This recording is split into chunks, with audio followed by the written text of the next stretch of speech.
how do you survive a 9 to 5? We all know it's difficult waking up in the morning by 6 o'clock. You leave by 8, you get there by 9. And you do this 5 days a week. Doesn't matter what days of the week it is, but it's 5 days a week. I know some people that work 6 days a week. But that's what it is, you know. So I'll tell you what I do. I've been working my same job for about 15 years now, and it's incredible. I mean, it's incredible I last this long. My first job in my trade I was doing for 12 years.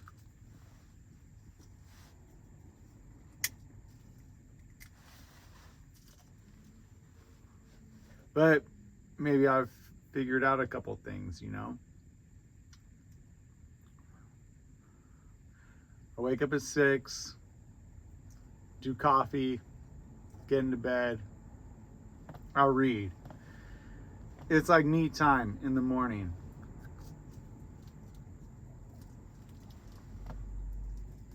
Make a little breakfast. I make sure before I get to work, I have a little something to eat.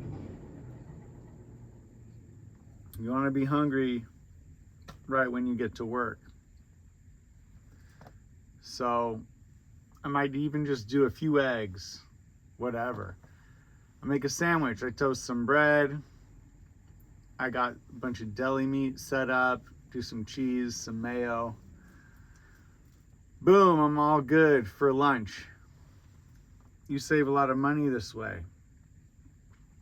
You could spend 20 bucks a day, 5 days a week on just eating out. That's 100 bucks a week. That's $400 a month.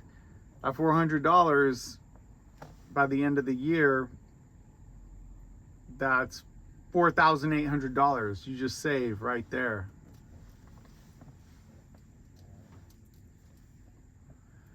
You're already buying deli meat. You're already eating at home for dinner. Maybe give yourself one day a week where you buy lunch for yourself. One weekend you go out with your girlfriend. You know, that's enough, you know. You save a lot of money that way. You can start seeing your way out of this 9 to 5 when you're saving almost $5,000 a year just from not eating out at lunch while you're at work someplace you don't want to go. Now, that could be the problem, because you need to train yourself to want to go to this place, because they're helping you pay your bills, you know that.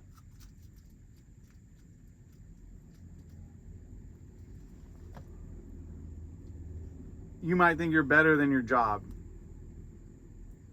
or you have something better going on than your job, but you probably don't.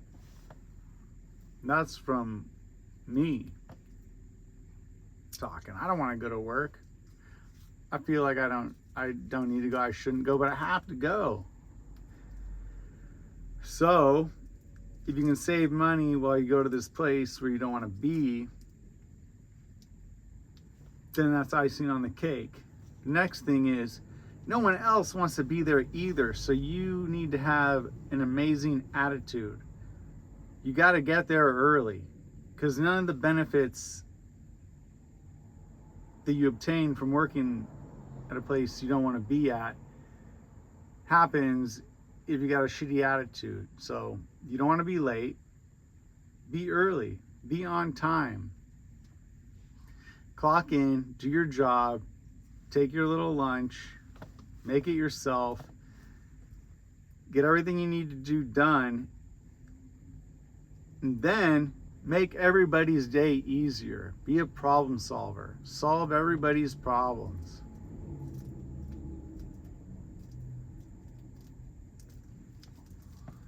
And do it with a good attitude. make a joke, have some fun.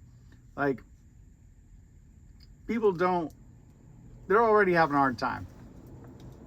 Everybody in the situation at work is in the same situation you're in. They have to be there because they have to pay the bills.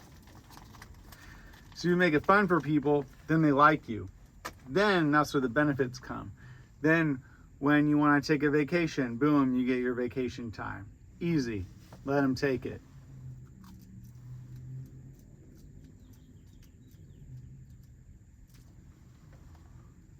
You want a 3-day weekend, boom, let them have it. Oh, the holidays come, you want to see your family.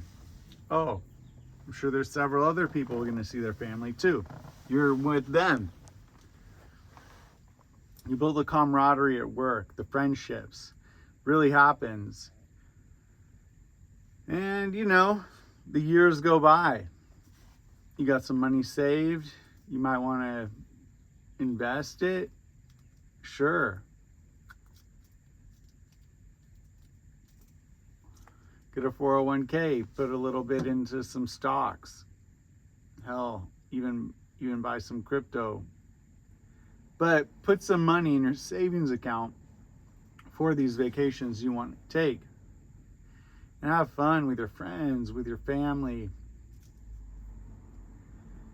Eventually you save some money. You could buy a condo. I mean, I know it doesn't look like much. I'm in a van, but guess what? I bought this van. You might see me at my house. Boom, I bought that house. Just wait till I get a second house. Then you could start, planning for the future. Your little escape.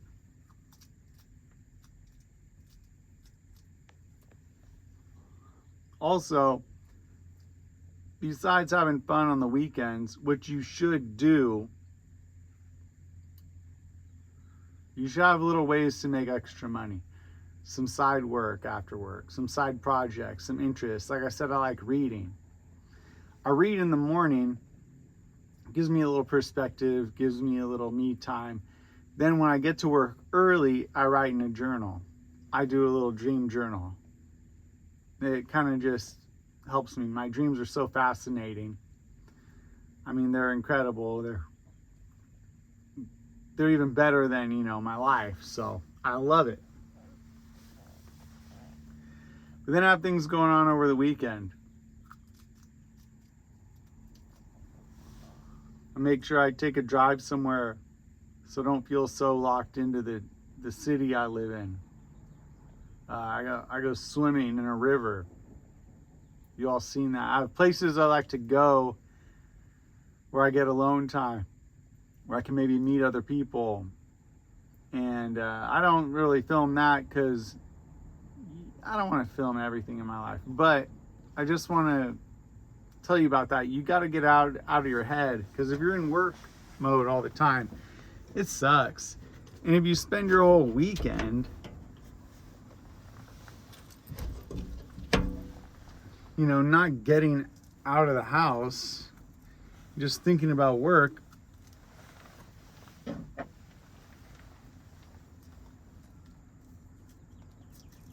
you're basically working on the weekends. So don't do that. I'm not about to work on the weekends in my head. I fully disconnect on the weekends. So fully disconnect on the weekends is a major aspect to surviving your 9 to 5.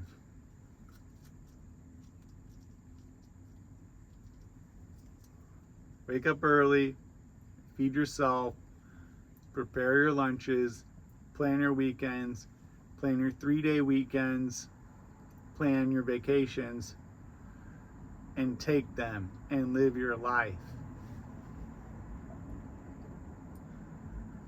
That's how you survive your 9 to 5.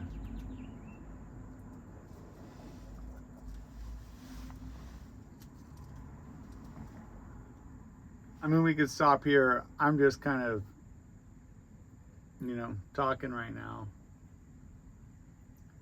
because it's my Monday.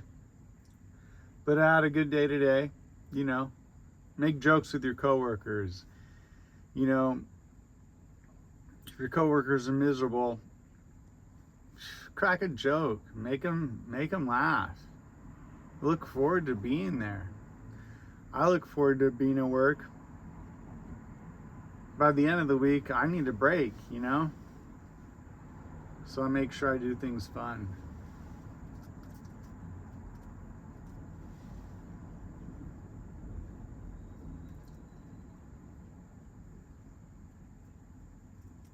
Anyways, it's just that simple. Things aren't complicated. You don't want to ruminate. So just live your life, you know? Go to your job, have a good time. But make sure you're taking care of yourself. All right. That's it for me. Talk to y'all later. Peace out.